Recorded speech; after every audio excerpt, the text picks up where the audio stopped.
Ayan, hello, what's up ulit mga kabackyard. So ngayon, after natin magpa-breed kibaki dun sa isang silver na Anglo-Nubian natin na ADGA-registered from Taurus Nubian. And then, ang mayari ngayon kasi noon sila Julius. Yan, so napabreed natin lahat tong mga inahin natin.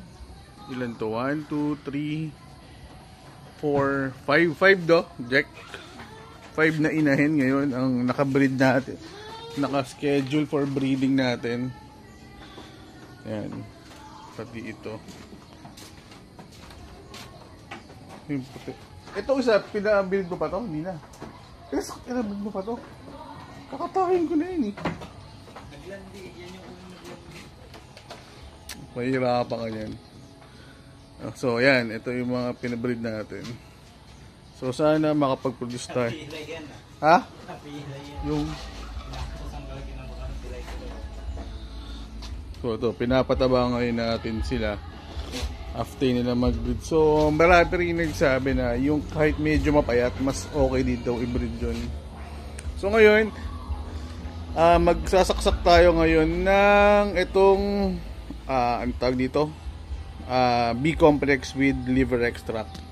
So ito, B-complex with liver extract. Ito ngayon sasaksak natin sa ating mga kambing para mas maging gumana sila kumain at mas dito mas maano sila sa stress ngayon dahil ngayong maulan, so hindi ngayon kami makapagpawala kahit andyan, ang ganda ng ano natin ngayon ng mga damo mag-green. So ngayon hindi kami makapagpalabas. So tara Jack, ano ta? So unahin. Dulo muna tayo. So ito, unahin natin na sa dulo.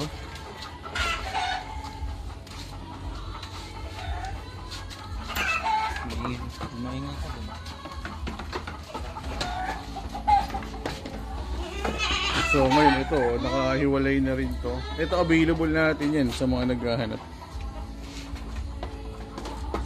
Yan. Pero ito pares. Pwede kunin as pair.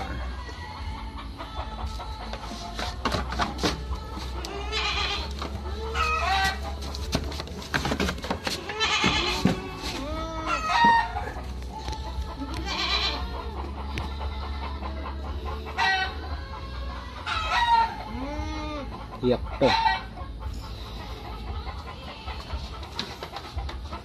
Ayan, nakasunod tayo.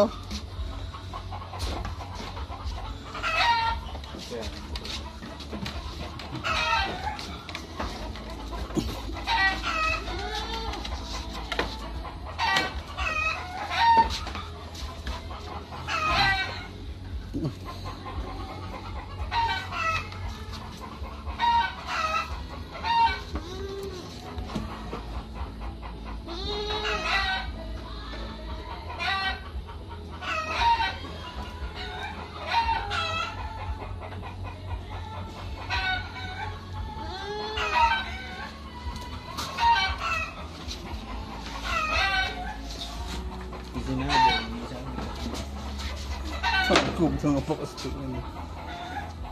Okay lang.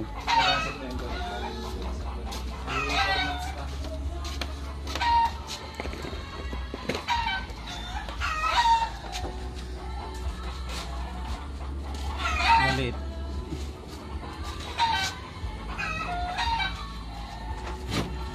So ang dosage natin 5 ml sa mga inahin, tapos 1 ml sa mga anak.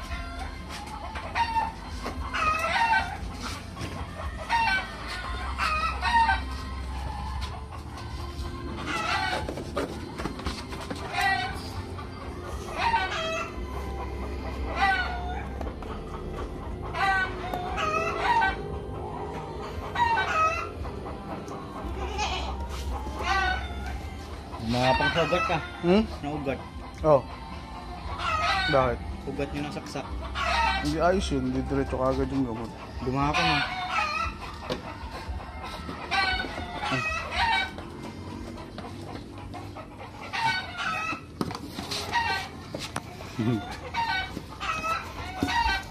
Ito na nakatayo mo sa ano. Hindi, pamamat ko nga ito. Ang dami ito. Bukit yan. Hindi na saksak. Ang bukas na. Ano na, katayin nyo. Hindi mo gumagatas yan. Ito kasi hindi gumagatas. Eh. Pag nagkaanak yan, hindi rin niya makapadede. Pahihirapan lang tayo niyan. Ha? Kaya nga. So, ayun lang. Tutuloy-tuloy lang namin tong mga saksak namin. So, yun lang. Salamat.